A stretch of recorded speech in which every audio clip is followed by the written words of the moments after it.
அஸ்ஸலாமு அலைக்கும். Welcome back to Shan kitchen. இன்றைக்கி நம்ம என்ன ரெசிபி பார்க்க போகிறோம்னா நோம்பு கறி கஞ்சி ரெசிபி தான் நம்ம இன்றைக்கி பார்க்க போகிறோம். அதுக்கு முன்னாடி நம்ம சேனலை சப்ஸ்கிரைப் பண்ணலாம், மறக்காமல் சப்ஸ்கிரைப் பண்ணிக்கோங்க. பக்கத்தில் இருக்க பெல் ஐக்கானையும் கிளிக் பண்ணிக்கோங்க. அப்போ தான் அந்த வீடியோ போட்டாலும் உங்களுக்கு உடனே நோட்டிஃபிகேஷன் வரும். வாங்க வீடியோக்குள்ள போகலாம். ஃபர்ஸ்ட் நான் 1 டேபிள் ஸ்பூன் அளவு எண்ணெய் ஆட் பண்ணிக்கிறேன். நீங்கள் எண்ணெய் பதிலுக்கு நெய் கூட ஆட் பண்ணிக்கலாம். 2 துண்டு பட்டை, ஒரு பிரியாணி இலை, 3 ஏலக்காய், 4 கிராம்பு, இது எல்லாத்தையும் நம்ம நல்லா எண்ணெயில் வதக்கிடணும். நல்லா அது பொரிஞ்சு வரணும். இந்த டைமில் நான் 10 சின்ன வெங்காயம் சேர்த்துக்கிறேன். இது நல்லா கண்ணாடி பதம் வர வரைக்கும் நம்ம நல்லா வதக்கிடலாம். ஒரு பெரிய வெங்காயம், நீங்கள் சின்ன வெங்காயம் மட்டும் சேர்த்துக்கிட்டாலும் ரொம்ப சூப்பராக இருக்கும். பெரிய வெங்காயம் மட்டும் சேர்த்துக்கிட்டாலும் ரொம்ப சூப்பராக இருக்கும்.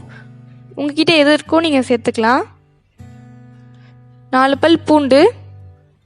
வெங்காயம் ரொம்ப வதங்கிடக்கூடாது, கண்ணாடி பதம் வரைக்கும் தான் இருக்கணும். இந்த டைமில் நான் 1 டீஸ்பூன் இஞ்சி பூண்டு விழுது சேர்த்து நல்லா வதக்கிடுறேன். இஞ்சி பூண்டு விழுது நல்லா வதங்கணும், அப்படி இல்லைன்னா உங்களுக்கு அது குடிக்கும் போது நல்லா இருக்காது. பாருங்க, நல்லா சூப்பராக கண்ணாடி பதம் வரைக்கும் வந்துருச்சு.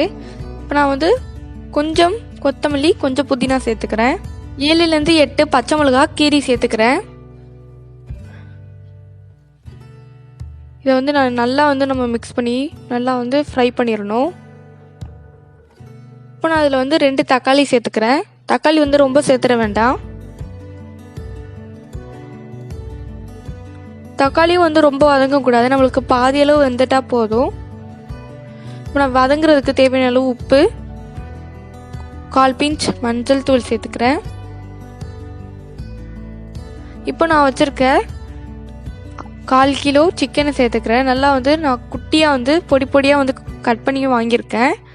இந்த மாதிரி நீங்கள் வாங்கிக்கலாம், அப்படி இல்லைன்னா உங்களுக்கு எப்படி போட்டால் பிடிக்குமோ அப்படி சேர்த்துக்கலாம். இதில் நீங்கள் சிக்கன் மட்டும்தான் போடணும்னு அவசியம் இல்லை, மட்டனும் போட்டுக்கலாம்.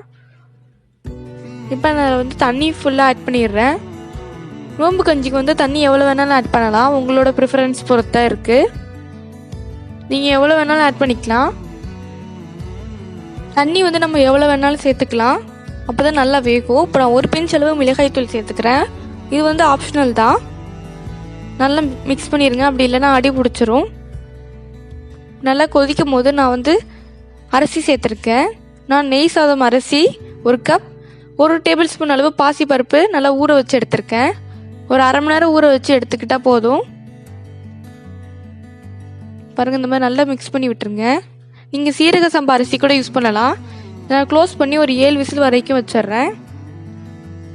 பாருங்கள், நல்லா சூப்பராக இந்த மாதிரி வந்துடும். இதை நான் மேஷர் வச்சு நல்லா மேஷ் பண்ணிக்கிறேன். நம்மளுக்கு இந்த அளவு திக்காக இருக்கக்கூடாது. நான் நல்லா மேஷ் பண்ணிவிட்டு நான் தண்ணி சேர்த்துக்கிறேன். நான் ஆரம்பத்துலேயே உங்களுக்கு சொன்ன பாருங்கள், தண்ணி நீங்கள் எவ்வளோ வேணாலும் சேர்த்துக்கலாம். நீங்கள் உங்களுக்கு எவ்வளோ திக்னஸ் இருந்தால் பிடிக்குமோ அந்த அளவுக்கு சேர்த்துக்கலாம். இதை நல்லா மிக்ஸ் பண்ணிவிட்டு உங்களுக்கு சால்ட் பத்தலைன்னா கூட சேர்த்துக்கலாம் இந்த டைமில் கூட. அவ்வளோதான், நம்ம சூப்பராக செஞ்சு முடிச்சிட்டோம். நீங்கள் ஈஸியாக நோம்பு கறி கஞ்சி செஞ்சிடலாம். இப்போ நான் சால்ட் ஆட் பண்ணி நல்லா மிக்ஸ் பண்ணிக்கிறேன். அவ்வளோதான், சூப்பராக ரெடி ஆகிடுச்சு. மேலே நான் திருவின தேங்காய் பூ சேர்த்துக்கிறேன். பாருங்கள், சூப்பராக ரெடி ஆகிடுச்சு நோம்பு கறி கஞ்சி. இந்த ரெசிபியை ட்ரை பண்ணி பாருங்கள், ரொம்ப சூப்பராக இருக்கும். இந்த சமோசா ரெசிபி நான் நெக்ஸ்ட் வீடியோவில் அப்லோட் பண்ணுறேன், அதையும் செக் பண்ணி பாருங்கள். பிடிச்சிருந்ததுன்னா லைக் பண்ணுங்கள், ஷேர் பண்ணுங்கள், மறக்காமல் சப்ஸ்கிரைப் பண்ணிக்கோங்க நம்ம சேனலுக்கு. பக்கத்தில் இருக்க பெல் ஐக்கானையும் கிளிக் பண்ணிக்கோங்க. அப்போ தான் நான் இது போல் போகிற நிறைய ரம்லான் ரெசிபீஸ்லாம் உங்களுக்கு உடனே நோட்டிஃபிகேஷன் வரும். பாய், நம்ம நெக்ஸ்ட் வீடியோவில் பார்க்கலாம்.